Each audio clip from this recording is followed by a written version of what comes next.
नमस्कार दोस्तों, मैं कैलाश आप सभी का आपके अपने YouTube channel GS with Kailash sir में स्वागत करता हूं। दोस्तों, जैसा कि आप जानते हैं, डेली रात को 9 बजे आपके लिए रेलवे, एसएससी तथा अदर एग्जाम्स को ध्यान में रखते हुए सामान्य विज्ञान की सीरीज़ लाई जाती है और आज हम इसका 16वां सेट डिस्कस करने वाले हैं। तो चलिए स्टार्ट करते हैं आज का सेशन। निम्न में से कौन सा सबसे स्थायी तत्व है? निम्नलिखित में से कौन सा सबसे स्थायी तत्व है? देखिए, आज के क्वेश्चन भी केमिस्ट्री सब्जेक्ट से रिलेटेड होने वाले हैं, तो सभी लोग तैयार रहें इसके लिए। जैसा कि आपको बता दिया गया था, अगली 2-3 क्लासें केमिस्ट्री से रिलेटेड क्वेश्चंस की होंगी, तो उन्हीं में से दूसरी क्लास है। निम्न में से कौन सा सबसे स्थायी तत्व है?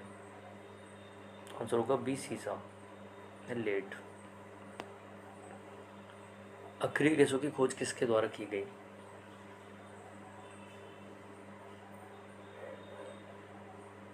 अक्रिय गैसों की खोज जो थी रैमजे के द्वारा की गई। खाने को पकाते समय सर्वाधिक मात्रा में नष्ट होते हैं वसा, कार्बोहाइड्रेट, विटामिन या प्रोटीन? तो खाने को पकाते समय विटामिन सर्वाधिक मात्रा में नष्ट होते हैं। पीले फास्फोरस को रखा जाता है, पीले फास्फोरस को कहाँ रखा जाता है? तो इसे पानी में रखा जाता है, जल में। कौन सी गैस चांदी की सतह को काला कर देती है? निम्नलिखित में से कौन सी गैस है जो चांदी की सतह को काला कर देती है? आंसर होगा ए, ओजोन।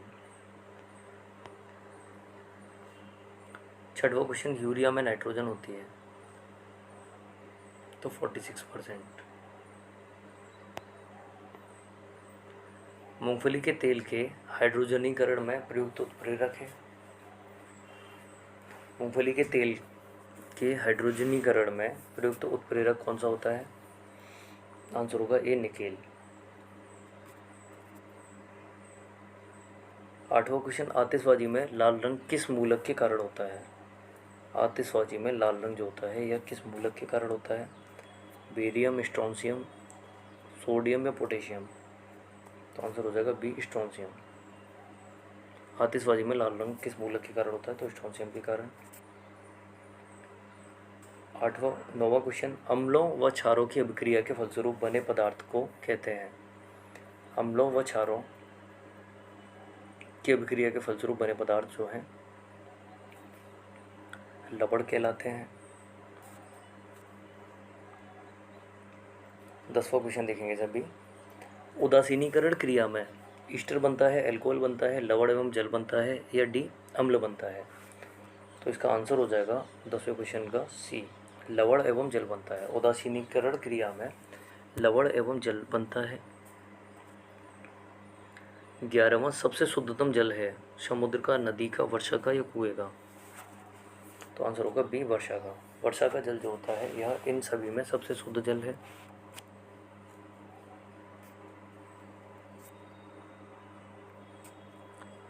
क्वेश्चन पूछा गया 12वां क्वेश्चन, शुद्ध जल होता है अम्लीय, उदासीन, क्षारीय या दोनों? सभी लोग आंसर करें।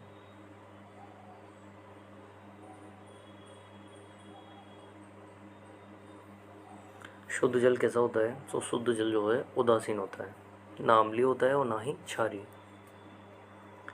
मलेरिया परजीवी को नष्ट करने में प्रयुक्त औषधि है?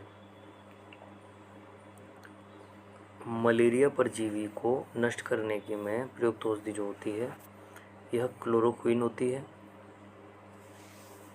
यह क्लोरोक्विन होती है। 14वां क्वेश्चन, किसमें कार्बन की प्रतिशत मात्रा सर्वाधिक होती है?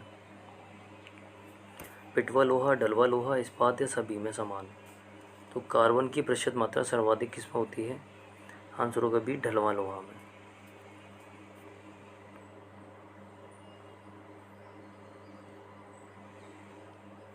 15वां क्वेश्चन, आदर्श गैस की आंतरिक ऊर्जा निर्भर करती है? तो सी, ताप पर।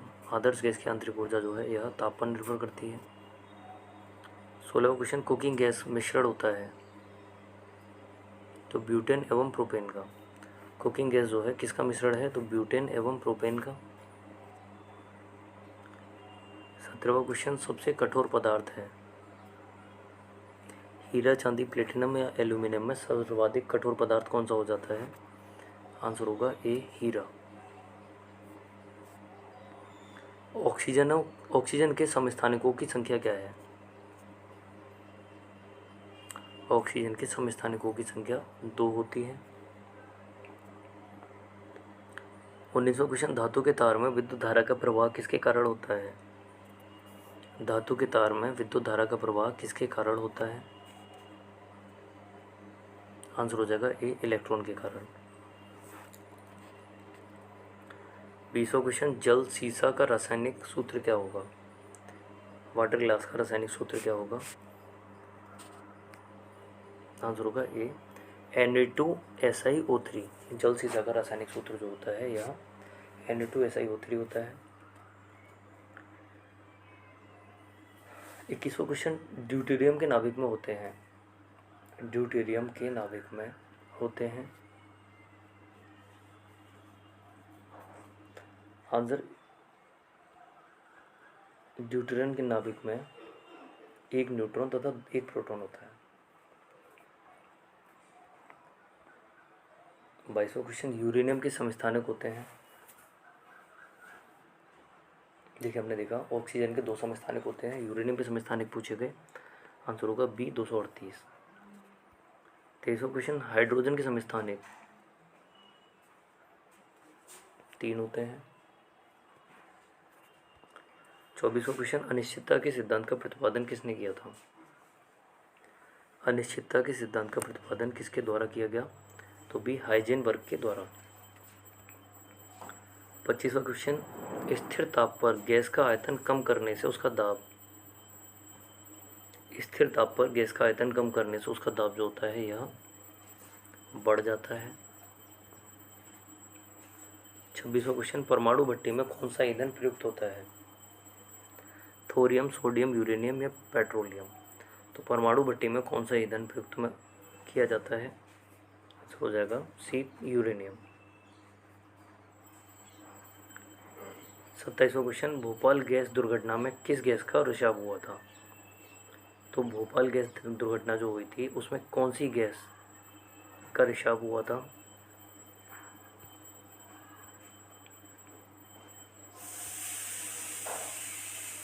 भोपाल गैस दुर्घटना में किस गैस का रिसाव हुआ था?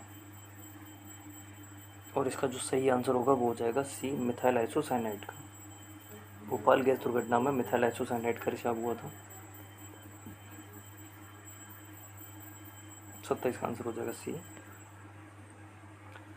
28वां, सिंदूर का रासायनिक नाम है। सिंदूर का रासायनिक नाम mercuric sulphide. Radio carbon dating से किसका निर्धारण होता है? 29वां क्वेश्चन, रेडियो कार्बन डेटिंग से किसका निर्धारण होता है? आंसर हो जाएगा बी जीवाश्म की आयु का। अगर हमें जीवाश्मों की आयु निकालनी होती है तो हम कार्बन डेटिंग विधि कराते हैं जिसमें C14 का यूज किया जाता है और इसे कार्बन डेटिंग कहा जाता है। जबकि पृथ्वी, सूर्य या इस प्रकार के खगोलीय पिंडों की आयु का निर्धारण यूरेनियम डेटिंग विधि के द्वारा किया जाता है। 30वां क्वेश्चन, सूर्य की किरणों का कौन सा भाग सोलर कुकर को गर्म करता है? सूर्य की किरणों का कौन सा भाग है जो सोलर कुकर को गर्म करता है? तो इंफ्रारेड तरंगें। इंफ्रारेड किरणें जो होती हैं सूर्य की किरणों का वो भाग है जो सोलर कुकर को गर्म करता है। 31वां क्वेश्चन, ताप के केल्विन स्केल में जल का क्वथनांक क्या होगा? ताप के केल्विन स्केल में जल का क्वथनांक 31वां क्वेश्चन आंसर हो जाएगा सी 373 केल्विन। निम्न में से कौन सबसे कठोरतम धातु है? 32वां क्वेश्चन, निम्न में से कौन है जो सबसे कठोरतम धातु है? तो आंसर होगा सी प्लेटिनम। 33वां क्वेश्चन, निम्न हैलोजनों में सबसे अधिक अभिक्रियाशील है? तो फ्लोरीन। निम्न हैलोजनों में सबसे अधिक अभिक्रियाशील जो है यह फ्लोरीन है। 34वां क्वेश्चन, बॉक्साइट का रासायनिक नाम क्या है? तो हाइड्रेटेड एल्यूमिनियम ऑक्साइड। बॉक्साइट का रासायनिक नाम जो है यह हाइड्रेटेड एल्यूमिनियम ऑक्साइड है। 35वां क्वेश्चन, मोनोजाइट किसका अयस्क है? मोनोजाइट किसका अयस्क है? आंसर होगा बी थोरियम। 36वां क्वेश्चन, कौन सी धातु कमरे के तापमान पर द्रवावस्था में पाई जाती है? Answer A bromine. कौन सी धातु कमरे के तापमान पर द्रवावस्था में पाई जाती है? तो ब्रोमीन। 37वां क्वेश्चन, रेडियम प्राप्त किया जाता है? तो पिच ब्लेंड से। रेडियम जो है पिच ब्लेंड से प्राप्त किया जाता है। 38वां क्वेश्चन, निम्न में से किसका प्रयोग दर्पण को चमक देने के लिए होता है? किसका प्रयोग दर्पण को चमक देने के लिए होता है? आंसर हो जाएगा ए सिल्वर नाइट्रेट का। और आज का अंतिम क्वेश्चन, सबसे आघात वर्धनीय धातु है? सबसे आघात वर्धनीय धातु कौन सी हो जाएगी? तो आंसर होगा बी सोना। सोना इन सभी में सबसे आघात वर्धनीय धातु है। जुड़े रहने के लिए धन्यवाद। मिलते हैं नेक्स्ट